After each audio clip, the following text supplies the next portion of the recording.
Hi, welcome to our Infinite XP podcast.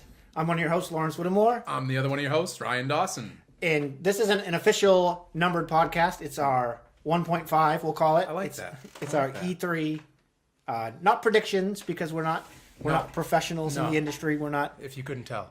educated enough to make predictions of what's going to happen at E3. But it's more of a what we want to see at E3. You know, we've been gaming for a very long time and have some favorites and some things we'd like to see sequels come up. And Love sequels. just some things new that hasn't been done yet that we'd like to see. Right? So here we go. You're probably better at that than me. You got this whole E3 thing down. So one thing that we do that we will talk about is there was Walmart Canada leaked a bunch of games that are supposedly going to come out at E3. Mm-hmm. I believe it. No one's 100% sure, but there are a couple things on that we want to talk about. I feel like the reaction is that this is legit. Like, this isn't just hype. Yeah. This is like, oops.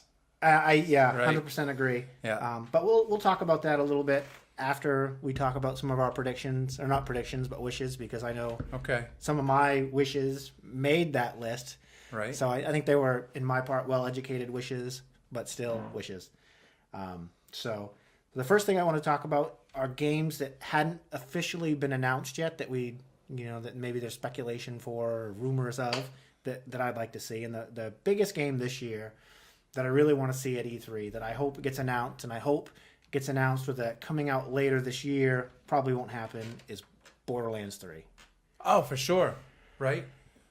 So I haven't heard anything about that. There hasn't been a whole lot of talk. I know they did, a couple years ago, they did a tech demo where they showed off some of the stuff that they were working on as far as the technology behind the game goes, but there was no talk about what actually was going to be in the game. And that was a really cool demo. If you haven't seen it, Google it, Borderlands 3 tech demo. I forget who talks it. It might have been Randy Pitchford himself.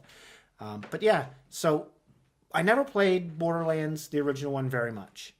And then a couple years ago, when Borderlands 2 came out, like 10 years ago? Seems like it was a long time ago. We had talked about finding a game online to play. Yeah.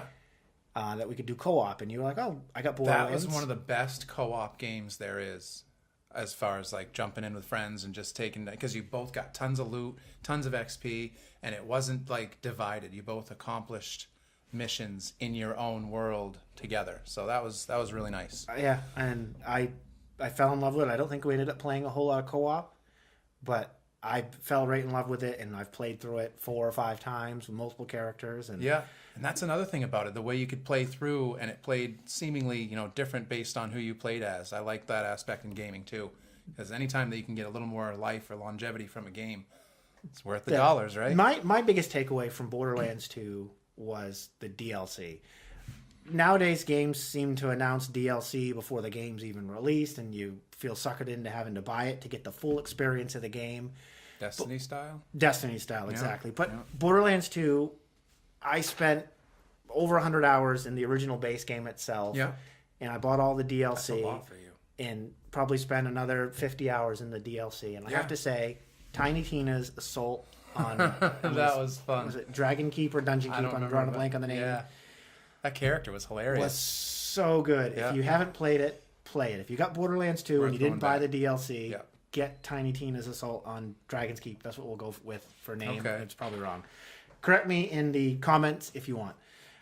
But yeah, really, really want to see Borderlands 2 or 3. Yep. What else I like to see? So I talked about it a little bit in the last podcast. One of my favorite developers right now is Bethesda. Yes. Freaking love Bethesda. I think I played three games last year alone. I played Evil Within 2, Prey, and what else did I play? No, I got Dishonored 2, but that wasn't last year. That was just the year before. Yeah. But and then I also bought I played a little Dishonored. The Dishonored. I didn't play the other ones. Whatever that shorter game was. Why I'm drawing a blank on the name. I bought that, but I haven't played it yet. But I'm really looking forward to it. So, with talking of wanting something new from Bethesda, that brings up the Walmart leak. The game that stands out the most to me on that was the Rage 2 leak, because I don't think anyone saw that coming. Okay. I don't. So the element of surprise is gone. Right. Yeah. If you didn't know, now you know. If you followed it at all, what happened was, so the games got leaked, and then out of nowhere, the Rage Twitter page, which I don't think has any tweets or anything, commented on the post saying, you get the incorrect, hey Walmart, this is what you did wrong. You got the incorrect key art because it was just a picture of a black Xbox box. The logo's wrong. You get the wrong font, and it's not all in caps like the Rage logo is. And so it's real. So, it's real. And then after that... Would they play like that?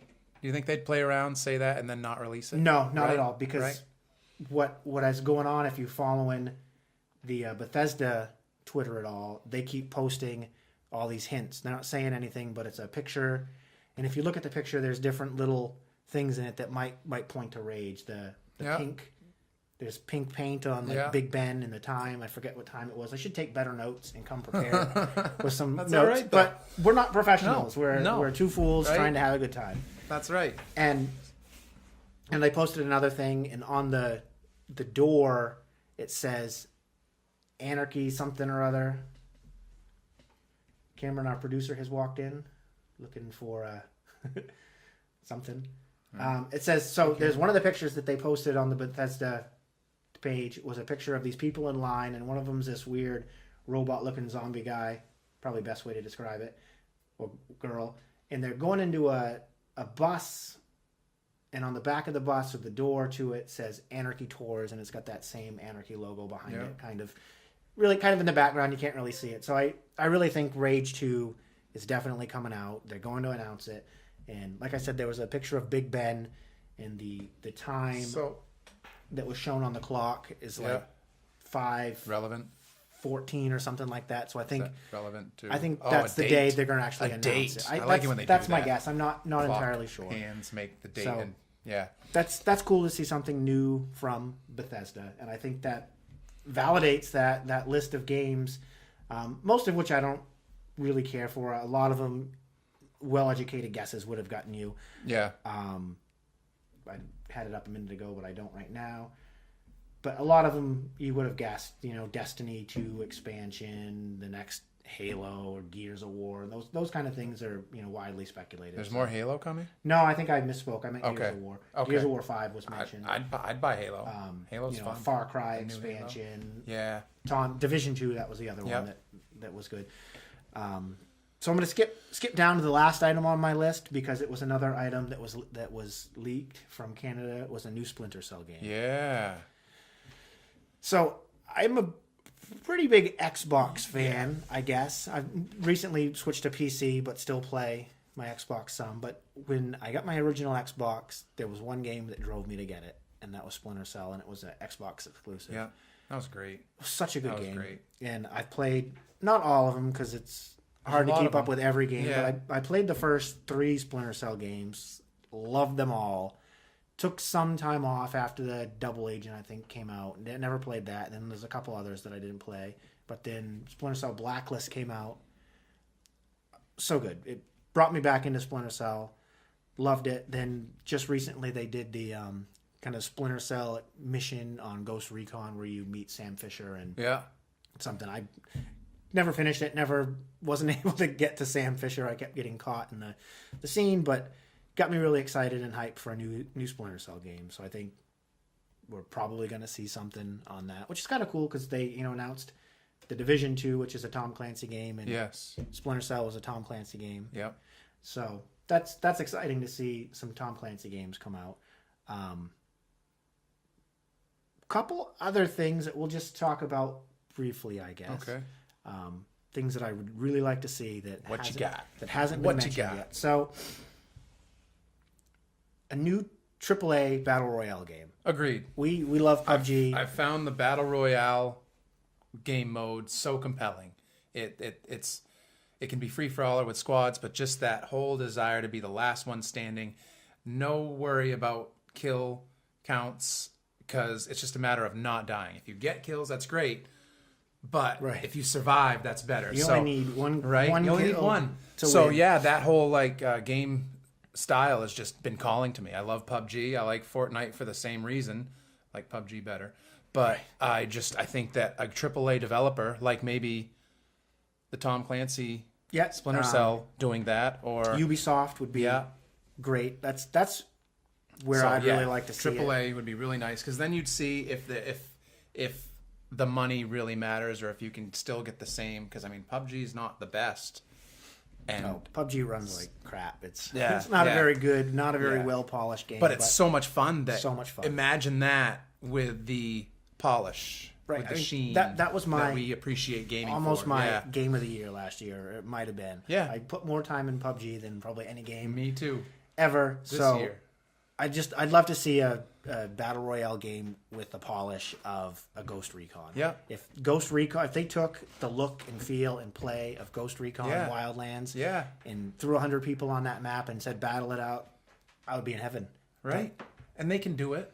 You can't tell me they can't do it. I think the developer said that they couldn't do it with the way the game was built, but that doesn't mean they can't do something with it in the future. And I'd love to see that. Agreed with that. I think some people are speculating the Division 2 will have the Battle Royale mode. I'm not sure if that was announced or hinted at somewhere. So they talk about E3 and this leak, and they say, oh no, E3 is ruined. Right. And I don't think it's like a sports game where you know the outcome. I think knowing can even entice you more to go see that thing you like.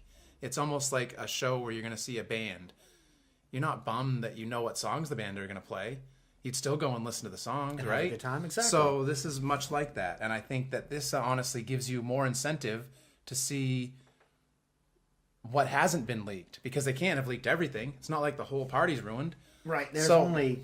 maybe 15 games on that list. So I think that whole hype of E3 being ruined and somebody to blame, I think part of me thinks this is marketing.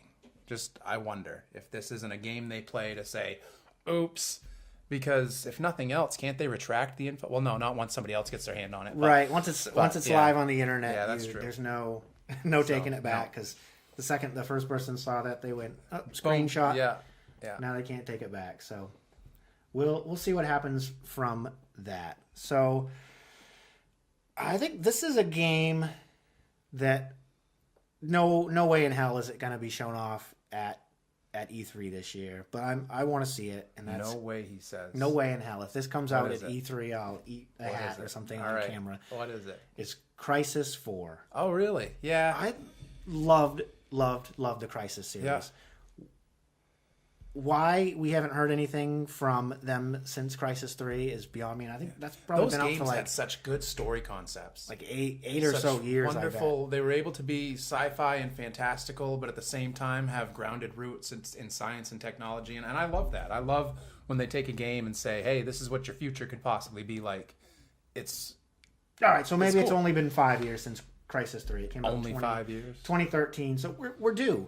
Yeah. They were widely successful, I think, and rated fairly well. So there's no reason why we couldn't see a Crysis 3. I know Crytek is busy with their no, I wouldn't say battle royale game, but pseudo style. What's that? Their Hunt Showdown. Oh yeah. I wish I played a little bit of that. I haven't seen much about that. Didn't grab me. It wasn't what I was looking for. But the graphics were phenomenal, and I think that's what I've always loved about Crytek's games is they look phenomenal. Yep. So would love to see Crysis 4. Doubt it's going to happen this year. We'll see. And I probably won't eat my hat if it does, but that was fun to have a hat. Right. We need one. Send us a hat. I'll get him to eat it. Make it out of cake or something, though. Oh, our producer's showing me we have a hat. I do have a hat. We've got a hat. Let's show him the hat. It's a fun hat. It's serving a purpose right now, though. It was covering up the power outlet. So this is my Metal Gear hat, Metal Gear Solid. Do you get it? It's the exclamation point. We'll put that right here for now. All right. We'll turn it to face the camera, and it came in a loot crate. Cam. Good job, bud. Producer Cam in the back. He's not really producing anything. He's just sitting there pointing. Don't take that away from him. He's so real. He's having a good time. He's our real producer who actually produces things. See? Covered up my notes though. Notes. All right. So speaking of Crytek, they released a VR game, Robinson: The Journey. Started like Robinson Crusoe? Yeah, I want to say it was like, but Survival? It's set in outer space. Oh, well, then they have the Swiss Family. No, wait, what is that? Aren't they the Robinson family? I really don't know. But anyway, that's a whole thing. That was just my lead up to something else I'd like to see. Oh, at E3, a killer VR app. So, Like, how do you mean? we have the Oculus Rift. Yeah. By we, I mean me, and you get to Yeah. play it too. But only one game that I've played so far has really blown me away. I know which one. Which one? Robo Recall. Robo Recall. It's so great. You can catch bullets and throw them back. It is the funnest game. So fun. I want to see another try killer it. app like Get Robo Recall. that. And there probably is. I just haven't played it. And with VR not Why being... are they called apps? Why are they apps and not games? Why That's are a they not? game. I don't know. I just, Sorry. you don't say Just- killer you VR don't- game. You say don't? VR app. Okay. It's application. Lesson learned. Schooling you, folks. Right. So yeah, Get that's, learned. that's my list of games that I want to see or things that I want to see that hasn't been officially My announced list, by anything yet. So there are some other games that I just want to briefly run through That you know are going to be there. that I just want to see They've more been of. announced? They've been announced. Okay. They will probably be at E3 in some way or another, but games that I want to see. Can more I of. say Red Dead Redemption 2? You can. Because That was on my Red Dead list. Redemption was so great. It because I mean everybody played Grand Theft Auto, and Red Dead Redemption was like Grand Theft Auto in the Old West. It was just done so well, which is why I give GTA the credit for it because it raised the bar. Red Dead met that bar, and if you ask me, passed it because the open world feel was just so natural. You felt like you were in the middle of the Old West, using your horse to get around, riding on trains, and dealing with people that felt like actual Old West characters.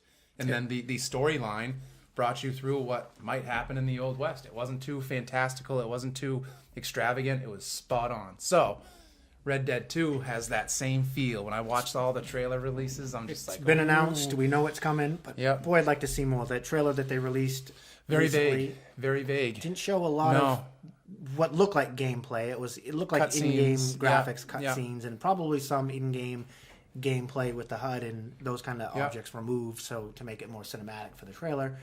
But it didn't leave. I don't want to say it left a lot to be desired, because it looked phenomenal. The way they've talked about the world, how it's going to be a living world. If someone's a blacksmith or whatever profession they have, that's their job in the game, and you can follow them around apparently, Right. and that's what you'll see them acting as. So that it's intriguing, and it's Yeah. See, I feel like it left me wanting more. Definitely. it did. Agreed. That trailer was what the best way I can describe it is vague. Like you saw what I saw as cinematic scenes, not gameplay, and it left you wondering like what's the actual story? Where does it really go? You get a glimpse of the character I think you're going to be. Same guy? No. So no. this is a son? prequel. So you're still in the gang, right? in Red Dead Redemption. You were John Marston, and you were had left your gang, left Right. Dutch's gang, Right. And then forced to go back after them to clean your name up. Yeah, or and this else game go to takes jail. place back when you were running with when the you were gang. in the gang, but you're not the character. It's a different character, and I think in the trailer you saw John Marston show up, so you know he's in the game somewhere. Yeah. But from my understanding, you're not actually playing as John Marston. See, he knows stuff. Pay attention to him. So I think this list is all sequels. So the stuff that well, no, actually, there's one that's not a sequel, and that one's Spider-Man.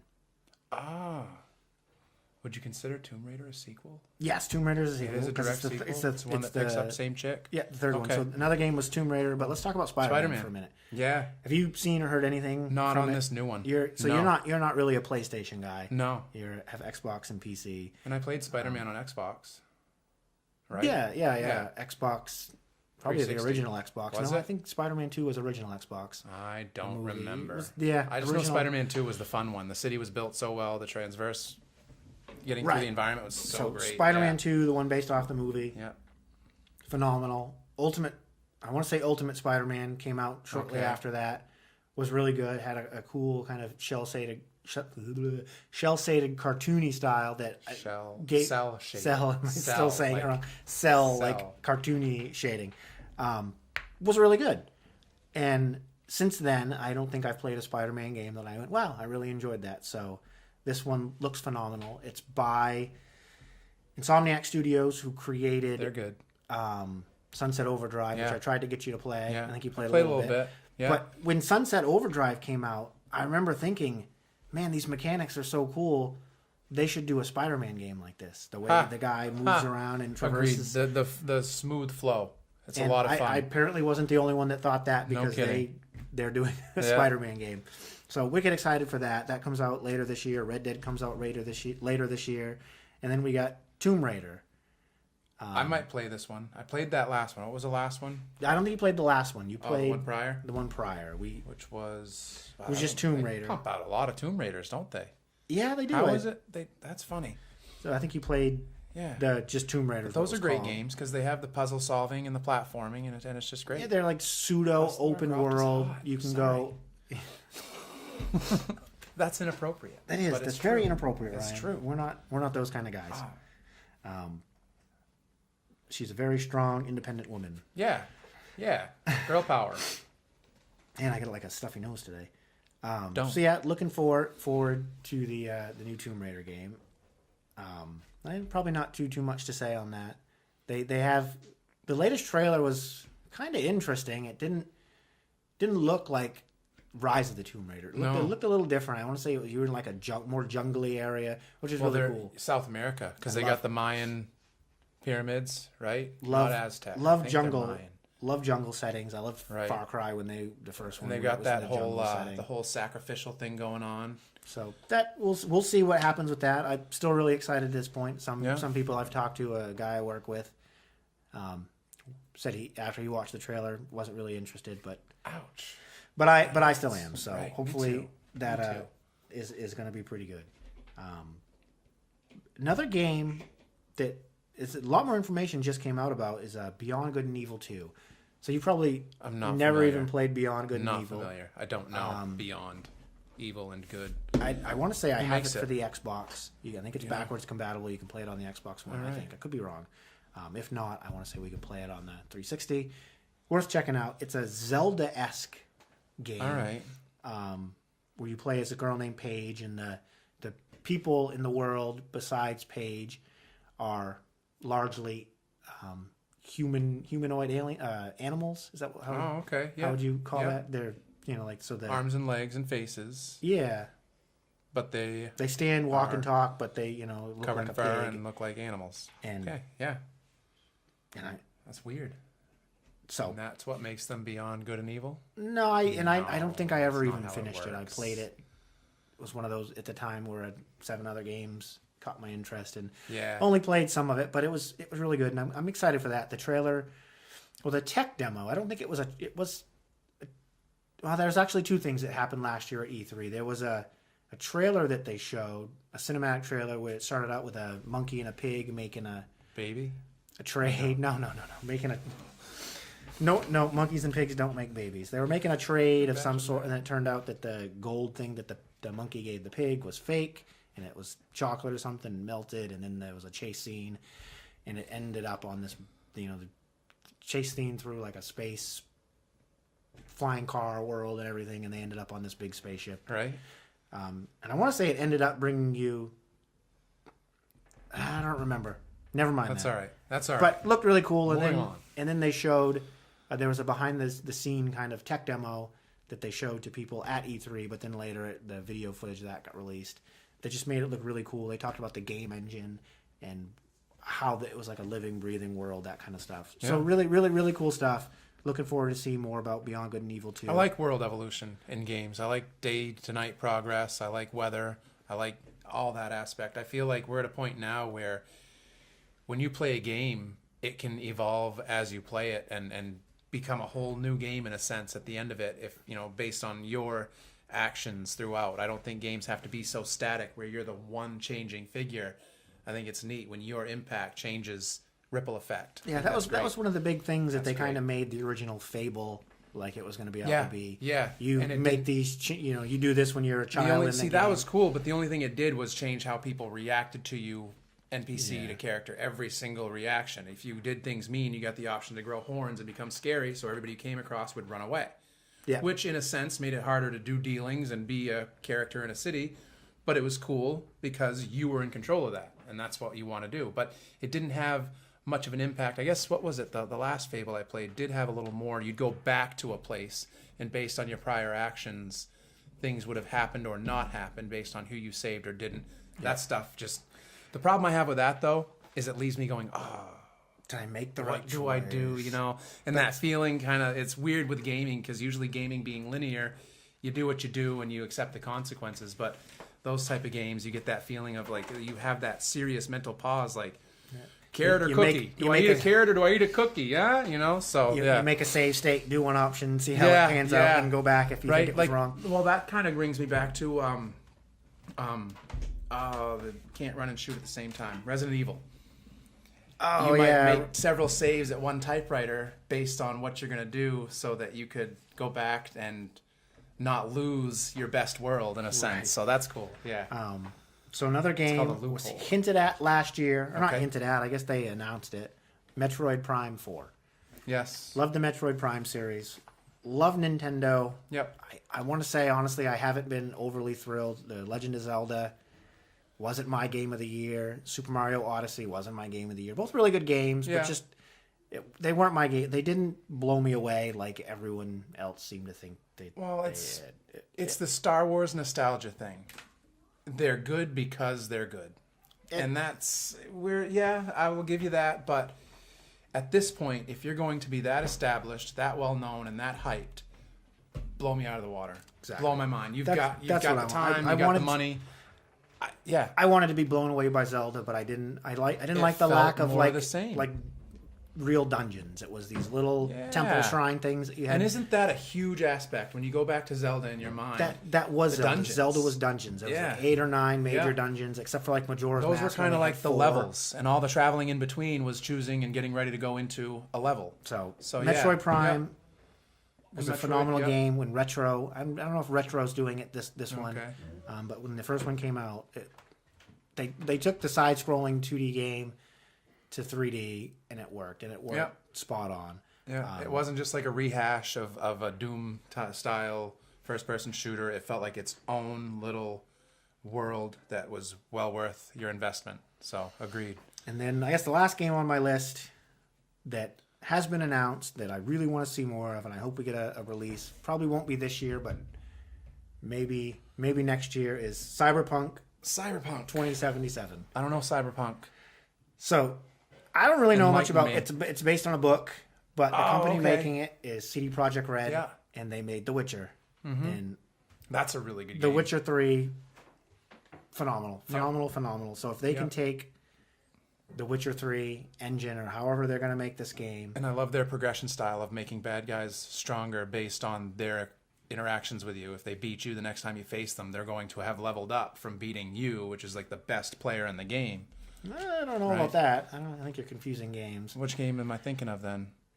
I think you're thinking of the Shadow of Mordor game. Okay. That's where they had, like the Nemesis system where they did That's that. what that was. All right, my bad. Scratch that. Rewind. I'm the Start knowledgeable over. one. Ryan's not. He's just here because he's better hanging looking out. than me. Right?